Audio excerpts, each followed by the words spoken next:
नमस्कार दोस्तों, योग आयुर्वेद में आपका अपना स्वागत करते हैं।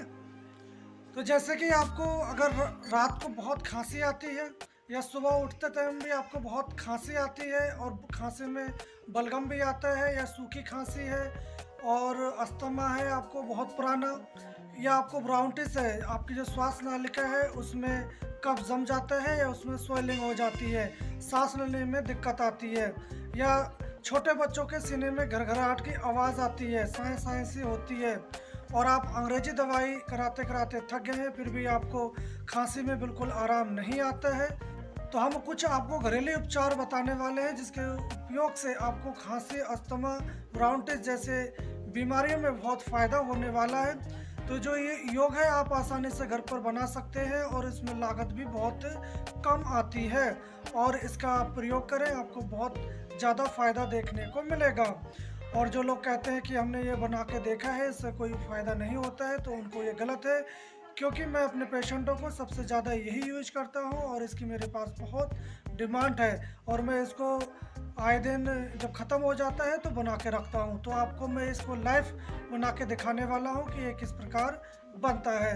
तो चलिएगा कि इस मेडिसिन तैयार करने में क्या क्या हमें औषधियाँ चाहिए।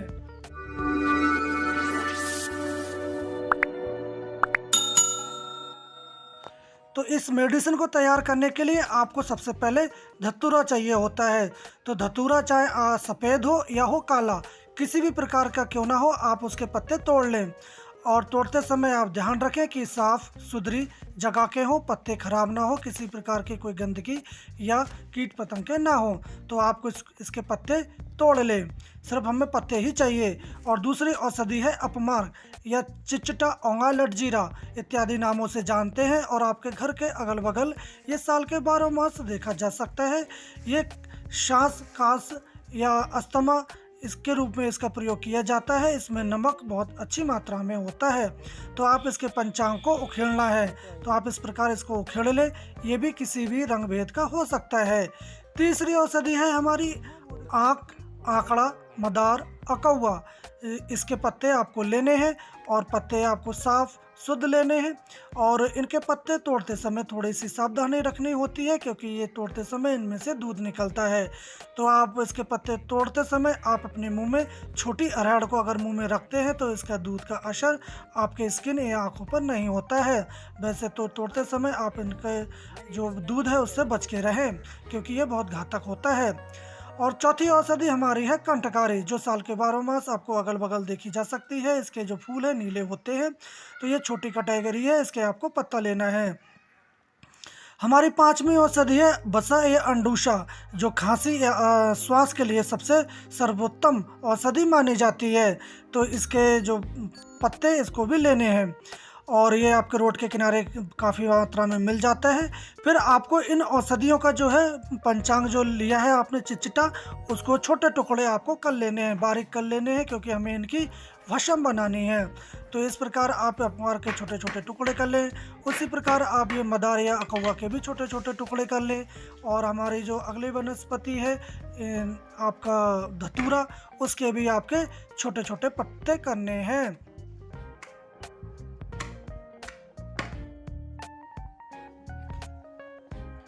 तो इसी प्रकार आपको काला नमक लेना है 100 ग्राम और फिटकरी 100 ग्राम लेनी है और इनको बारीक कर लेनी है। और जो आपकी वनस्पतियाँ थी उनको भी आपको 100-100 ग्राम लेना है। 100 ग्राम हमें धतूरा लेना है और 100 ग्राम हमें चिचटा या अपमार्ग लेना है। आप चाहें तो इनको अनुपात कम ज़्यादा भी कर सकते हैं। हमने तो 100-100 ग्राम के मात्रा में ही इनको लिया है। आपको जो वंडूसा है ये सूखा है हमारे पास, तो हम इसको 80 ग्राम ले रहे हैं। अगर आपके पास हरा है तो आप इसको 100 ग्राम की मात्रा में ले सकते हैं। उसी प्रकार हमारे पास कंटकारी भी 100 ग्राम की मात्रा में है। तो हमारे पास सूखी है तो हमने उसको 20 ग्राम कम ली है। आप चाहें तो उसको ज़्यादा या कम बढ़ ले सकते हैं। छोटी सी एक कढ़ाई ले रखी है, क्योंकि हमारे पास ज़्यादा मटेरियल नहीं है, हमें कम ही इसको बनाना है। तो हमने कढ़ाई ले ली है, इसमें हमें कौवा के पत्ते रख दिए हैं, उसके ऊपर हमने फिटकरी चुटकी चुटके कर ऊपर से डाल दी है। उसके बाद जो हमारे पास काला नमक था हमने वो भी इसके ऊपर चुटकी चुटकी डाल दिया है। उसके बाद जो अपमार्ग या चिटचिटा के जो पंचांग था उसको भी हमने इसके ऊपर एक दूसरी लेयर बना दी है। और उस लेयर के ऊपर भी हम पुनः फिर से जो नमक है, काला नमक या फिटकरी जो है, उसको हम बुरक देंगे। आपने अभी तक ये फिटकरी डाल रहे हैं बारीक करके चुटकी चुटकी अच्छे से, और उसके बाद ये काला नमक इसके ऊपर से हम डाल देंगे। जब ये देख लेंगे कि जो हमारे पास 100 ग्राम नमक और 100 ग्राम जो फिटकरी है, ये जो पांचों औषधि हैं उनमें से बराबर बराबर मात्रा में बीच में आ जाए, इसी प्रकार हम ये धतूरे के पत्ते भी इसके ऊपर डाल देंगे, एक लेयर बना देंगे। उसके ऊपर फिर से हम पिना इसमें फिटकरी डालेंगे। इस प्रकार हम डालते रहेंगे। जब ये पांचों लेयर बन जाएं और ऊपर से जब फिटकरी और ये हमारा काला नमक जब ये ख़त्म हो जाए, तो हम इसको गैस पर चढ़ा देंगे और उसको धीमी आंच पर पकाएंगे। तो ये मेरे पास थोड़े से जो कंठकारी है जो सूखी हुई है 80 ग्राम है, ये सबसे मैंने ऊपर रखी है क्योंकि इसको जलने में आसानी होगी, क्योंकि ये सूखी हुई है, इसलिए मैंने इस कंठकारी को ऊपर रखा है। तो ये थोड़ी सी उभरी दिखाई दे रही है। आप चाहे तो बड़ा पात्र कोई ले सकते हैं। फिर आप जो हमारी बची हुई जो फिटकरी है उसको हम ऊपर से इसको डाल देंगे, और जो बचा हुआ हमारा सेट में नमक है वो भी हम इसके ऊपर डालने वाले हैं। तो इसको हम आप आसानी से घर पर बहुत इजीली बना सकते हैं। बस आपको ये सामग्री आपको बाज़ार से लानी है। अगर आपको बाज़ार से नहीं लानी है और आप जड़ी बूटी के जानकार हैं, तो अपने आस पड़ोस में इनको आप पहचान कर ला सकते हैं। अगर इनकी जान पहचान आपको नहीं है और जानना चाहते हैं, तो इसका जड़ी बूटियों के बारे में हमने ऑलरेडी इसकी वीडियो बना रखी है और इसका लिंक डिस्क्रिप्शन में दिया गया है। आप जाके देख सकते हैं कि अपमार्ग, चिटचिटा, धतूरा इनके कैसे कि इनको किस प्रकार हम पहचान सकते हैं और उनके किन किन बीमारियों में यूज कर सकते हैं। तो जो पांचों औषधियाँ हैं हमने इस प्रकार इसमें जो कढ़ाई थी हमने उसमें पैक कर दिया है। हम गैस को ऑन कर लेंगे। इसकी फ्लेम है उसको हम थोड़ी सी कम स्लो पर इसकी फ्लेम रखेंगे, ताकि हमारी औषधियाँ जले नहीं जल्दी से और अच्छे से इसको पके और धीरे धीरे जले। और उस कढ़ाई को हम इसके ऊपर आराम से रख देंगे और इसको थोड़ा सा हम दबाएंगे और कोई ऐसा ढक्कन या पात्र लेंगे ताकि जो ऊपर से सारी औषधियाँ दब जाएं और उसको पकते समय कोई साइड से कोई हवा या गैस इसके अंदर से ना निकले, ताकि ये ख़राब हो। इस प्रकार हम इसको दबा के कुछ रख देंगे और दबाने के बाद इसके ऊपर थोड़ा सा कुछ वेट रख देंगे ताकि ये दबी रहे और इसके साइड से जो गैस है वो ना निकल पाए। तो मैंने इसके ऊपर ये जो हमारा सिलवट्टा होता है उसका जो वटना है हमने इसके ऊपर रख दिया है। और आप देख लें नीचे से इसके जो है आग भी स्लो फ्लेम पे चल रही है। और फिर हम इसको ऐसे हल्की आंच पर पकाएंगे। तब तक ये औषधियाँ पकती हैं, तब तक आप इस वीडियो को लाइक करें और अपने दोस्तों को जिनको इस औषधि की ज़रूरत है उनको आप शेयर करें। तो इस प्रकार आप देख लें, करीब मैंने 1 बजे इसको रखा था और शाम के करीब हमारे 4 बज चुके हैं कि इसको हमें पकाने में 4 घंटे लगे हैं। फिर हम इनको उतार लेंगे इसको ठंडा होने के बाद। तो आप देख लें इसमें जो बड़े बड़े जो डंठल थे औषधियों के वो इसमें जल नहीं पाए हैं पूर्णतया, तो उनको हम अलग अलग कर लेंगे। तो इस प्रकार आप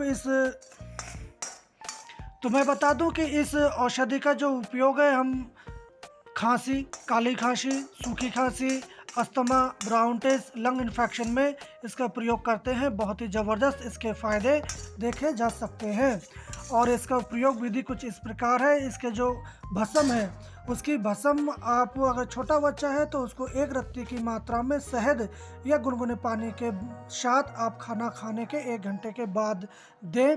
और देने के बाद आप इसमें पानी या उसको 1 घंटे तक कुछ नहीं देना है, उसको खाली पेट ही रहना है। खाना खाने के 1 घंटे के बाद औषधि देने के बाद भी इसको कुछ खाना पीना नहीं है। तो इस प्रकार इन औषधियों को आप छान लें और छानने के बाद आप इस ब्लेंडर में डालकर इसको बहुत ही बारीक कर सकते हैं।